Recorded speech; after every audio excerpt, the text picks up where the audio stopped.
புதுடெல்லி மத்திய அரசு கொண்டு வந்துள்ள வக்பு சட்ட திருத்தத்திற்கு தடை விதிக்க உச்சநீதிமன்றம் மறுப்பு தெரிவித்துள்ளது. வக்பு வாரிய சொத்துக்களை முறைப்படுத்த மத்திய அரசு சில மாதங்களுக்கு முன்பாக வக்பு திருத்தச் சட்டத்தை கொண்டு வந்தது. இதை எதிர்த்து காங்கிரஸ், திமுக, அகில இந்திய மஜ்லிஸ், இடதுசாரிகள், முஸ்லிம் அமைப்புகள் என 50க்கும் மேற்பட்டவர்கள் சார்பில் உச்சநீதிமன்றத்தில் மனுக்கள் தாக்கல் செய்யப்பட்டன. சில மாதங்களுக்கு முன்பு நடைபெற்ற விசாரணையின் போது 5 மனுக்களை மட்டும் ஏற்றுக்கொள்வதாக தெரிவித்த உச்சநீதிமன்றம் வக்பு திருத்த சட்டத்திற்கு இடைக்கால தடை விதித்து உத்தரவிட்டது. மேலும் புதிய வக்பு சட்டத்தின் கீழ் எந்த நடவடிக்கையும் மேற்கொள்ளக்கூடாது எனவும் தெரிவித்திருந்தது. இந்த நிலையில் இந்த வழக்கு விசாரணை தலைமை நீதிபதி கவாய், நீதிபதி ஜி. மாசி தலைமையிலான அமர்வு முன்பு நேற்று மீண்டும் விசாரணைக்கு வந்தது. அப்போது வக்பு வாரிய சட்ட திருத்தத்தின் முழு விதிகளையும் தடை செய்ய உச்சநீதிமன்றம் மறுத்து தெரிவித்தது. அதே சமயம் வக்பு வாரிய சட்ட திருத்தத்தின் சில விதிகளுக்கு மட்டும் உச்சநீதிமன்றம் இடைக்கால தடை விதித்து உத்தரவிட்டது.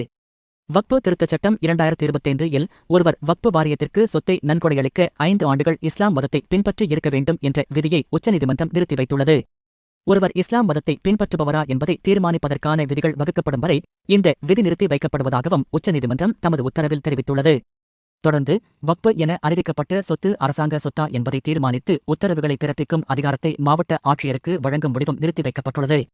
மேலும் வக்பு வாரியத்தில் 3 முஸ்லிம் அல்லாத உறுப்பினர்களுக்கு மேல் இருக்கக்கூடாது என்றும் வக்பு கவுன்சிலில் 4 முஸ்லிம் அல்லாதவர்களுக்கு மேல் இருக்கக்கூடாது எனவும் உச்சநீதிமன்றம் தனது உத்தரவிட்டுள்ளது.